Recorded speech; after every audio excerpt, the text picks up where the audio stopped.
So according to the internet and just about every smartphone manufacturer, the single most important metric when it comes to measuring a camera's performance is megapixels. Well, cameras don't have megapixels. Cameras have precisely the same number of megapixels as a carrot. Never been to Asda and bought a carrot based on the number of megapixels it has, because they have precisely none. What camera sensors do have, however, are photosites. And what photosites do is create a digital image with the corresponding number of megapixels. So megapixels are a digital image thing, cameras have photosites. This Olympus E-M1 Mark II has 20 million photosites on the sensor. Pretty low resolution, or is it? She's got eyes that shine through the thick of the evening. I love her till the break of day, till the morning moon is fading.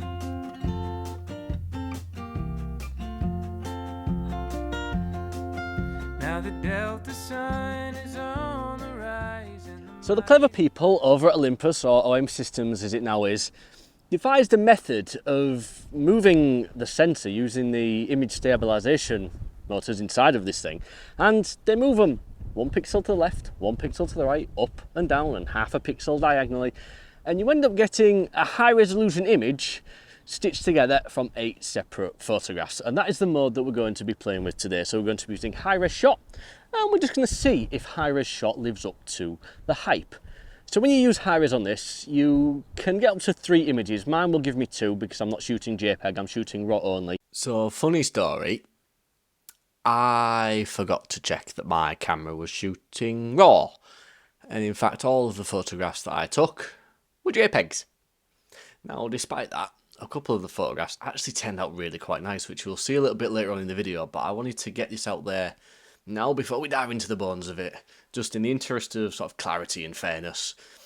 I came home, realised the mistake that I'd made, and so I put the camera back into high-res mode and took some photographs in here, just in, to be honest, something of a more controlled environment. You see, I realised that the wind was playing a little bit of a factor. You'll hear all about this later on in the video.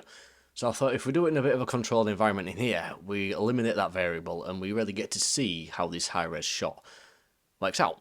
So here's a couple of photographs taken in high-res mode. One of them is the 20 megapixel file, one of them is the 50 megapixel file. And you can just see when I zoom in 1-to-1 on each of the files, you'll see just the difference that the resolution makes.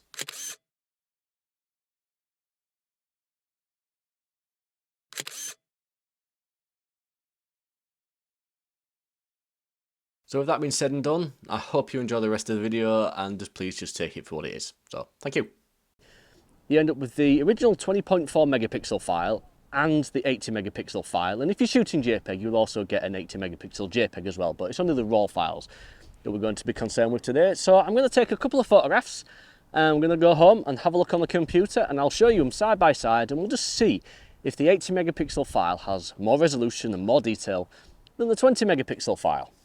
Should be a good laugh. So I've got a photograph now composed on the camera. We're using an old wooden boat as a foreground interest and a little bit of juxtaposition with the modern chemical plant in the background.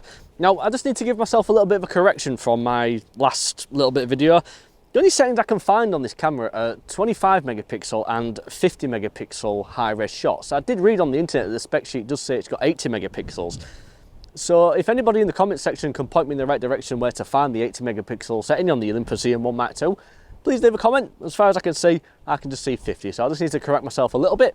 But let's go ahead, let's take a high resolution photograph of the wooden boat and the chemical plant in the background. So please just excuse the slightly overexposed background here, but I'm just trying to show you the back of the camera to show you how to select high-res mode. So if I bring up my quick menu, high-res mode is selected. It's selected through the drive mode. So if you go all the way past like continuous mode and everything else, you'll find high-res mode, and it's this picture that's like 2 pictures. It says high-res shot on the back of it, so that's how it's selected, and it works like this. So this is the composition, this is the photograph. If I press the shutter button, it takes a photograph, it takes 8 photographs, and we'll bring up busy in a second, and this is essentially just stitching 8 photographs together, outputting a raw file, and that's how you get your high-res photograph on the back of the Olympus E-M1 Mark II. And if I go into the settings menu, be able to see down here in the dimensions 8160 by 6120, and it does say very small there, a 50 megapixel fine photograph.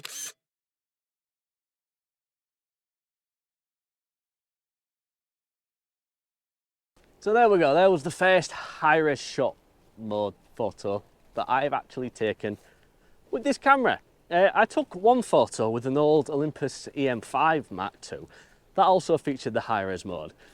Now, if I show you this photograph, you can see the water looks a little bit iffy.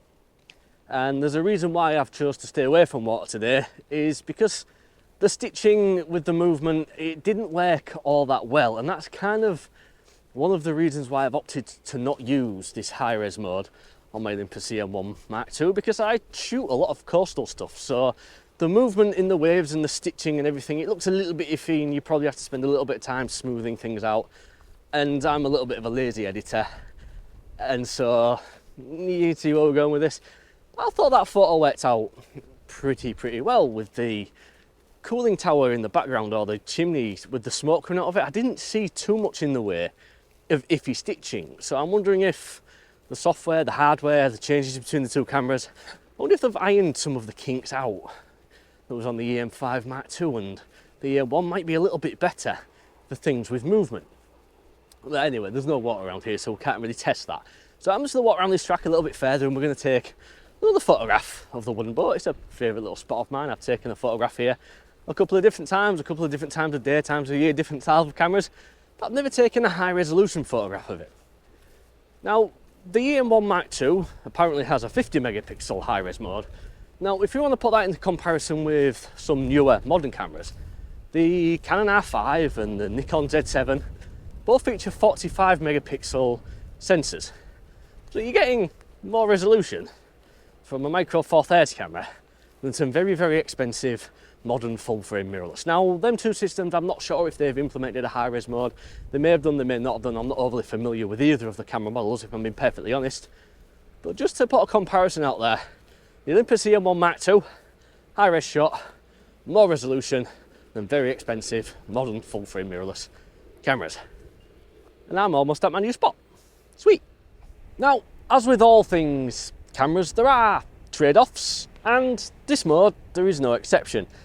I'm limited to doing this on a tripod. I need to keep the camera still, because as the image stabilization sensor is moving around, you cannot get a handheld shot doing it with this mode. I believe the E-M1X and the E-M1 Mark III, both of them camera models do feature handheld high-res shot. This one doesn't, however. So that leads me to think I may have to get myself an E-M1 Mark III at some point. So if everybody watching this video gives it a like and a subscribe and doesn't skip any adverts, at some point I may be able to afford one. I really want an E-M1 Mark III. So anyway, let's get this photograph taken, and we're going to hopefully move around the other side of this little tributary and get down a little bit closer for the next photograph and take a nice up close photo of this boat. So let's have a look at some camera settings then. So I'm at ISO 200, base ISO on this camera.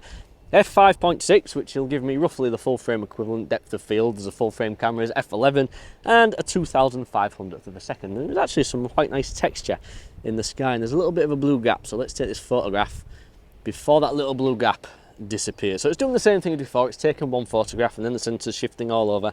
Stays busy, stitches the output.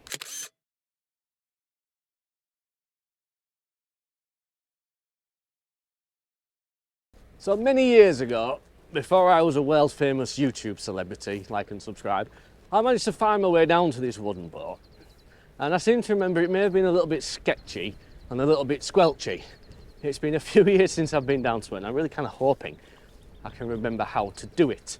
I think we have to cross some sort of bridge, walk alongside the chemical plant, somehow scoot across something across there, and hopefully not get wet. Now, when we get across there, I have a feeling we may either gather some attention from the workers from the chemical plant, who I can already hear shouting at me, or the noise of the machinery may get in the way. So when we get across there, I apologise if there's any background noise, any silliness like that.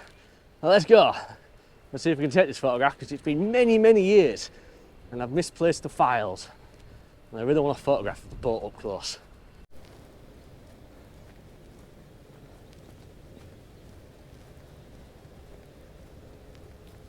Well, I've managed to find a little, I don't know if it's like a lock or something that I'm crossing over. One thing that's now suddenly come to mind here, I'm not going to lie, I'm a bit nervous about the photographs I've taken up there. There was a lack of wind down here, which kind of brought into mind how windy it was up there, which if I'm taking loads of photographs and essentially stacking them together, has the wind interfered? Move the camera, bled the photograph. That's something to be aware of if you're shooting high resolution cameras, is the slightest little bit of movement will be a lot more pronounced than on a lower resolution camera, which is why full frame lenses, Canon L series, Sony G Master, the like, they tend to be so expensive because those lenses are extremely sharp, and they are designed purely for resolution and purely to work with Canon's full frame and Sony's full frame cameras to get the maximum resolution out of those two systems. Now, the lens that I'm using on my Olympus E-M1 Mark II today is no slouch itself. It's one of Olympus's pro models. It's the 12-40 f2.8 Pro, and it's a really sharp lens in its own right. But sharp lenses don't counteract for winds, do they? I'm now really nervous that the wind may have ruined the last two photographs. So I've about made it. Managed to remember the way across. I'm now traipsing through some really long grass, which means we get to play a game when we get home, is find all of the insect bites. I'm not gonna lie, I'm a little bit worried about ticks. Didn't think this through, but here we are, on a boat. So I'm gonna have a potter around, have a look. Should be able to see it behind me, somewhere in the background. Let's have a walk around and see if we can't find the best angle to shoot this from. Hopefully eliminating all of that lot in the background. So on today's episode of Unexpected Problems, the grass around me is pretty much chest high for me most of the way around here, which is kind of, well, limiting me to shooting roughly where you are, which means I'm going to get this rock wall in the background, and I really didn't want that, but there is nothing else I can really do. I can't stand chest high in the grass and take a photograph because, well, my tripod is only chest high on me. I didn't bring the big one. So let's see what we can do. Let's see if we can make the best of a pretty bad situation. Well, this boat's bigger than I thought. It's been here quite some time as well. I think it used to be black and blue at one point with the paint, but yeah, see what we can do. I'm hoping this is going to work. So I've got a composition set up. We're looking right at the bow of this ship. You may notice to the extreme edge of this photograph there are 3 posts just off in that direction. I've included them just to fill in a little bit of blank space. I thought if I was a little bit further round and I was just leaving a little bit of empty grass to that side of the image, I didn't like it, so I've included the posts just to fill in a little bit of the blank. I'm also shooting wide open at f2.8, which is meaning I'm at an 8,000th of a second worth of shutter speed, for 2 reasons.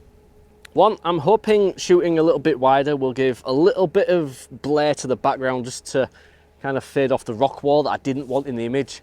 I'm also hoping that shooting nice and fast will freeze a lot of the motion in the grass. This grass is blowing around a lot and I don't want that in there. I understand it's going to move between the photographs that the high-res shot's going to take, so there will be some motion blur to the grass, but I'm trying to eliminate that as much as possible. So now the sun's popped out a little bit, it should give us a little bit of light and shadow on the grassy areas. Let's take this photograph, and as before with the other two, I'm going to show you them individually, side by side, and we'll do a little bit of a 100% crop, just to see if once again we're getting in more detail in this photograph. So here it is.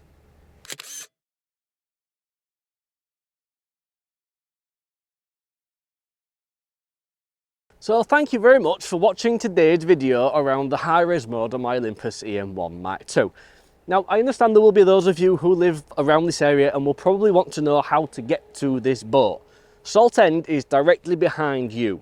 So you come off the A63 at the roundabout as if you was heading down towards Paul. On your right hand side you'll see a barrier and a little car parking space with a track leading down to it. If you park there, follow the track down, you will eventually come down to this spot. And if you do manage to take a photograph of it, tag me in it on Instagram because I would love to see the photograph. But if you did enjoy today's video, please do give it a thumbs up and a like and a comment and a share, because it does help bring new viewers to see my content. And I'm trying to expand the world of Micro Four Thirds all across YouTube. There's a subscribe button, you can press that. Thank you very much for watching, peace and goodbye.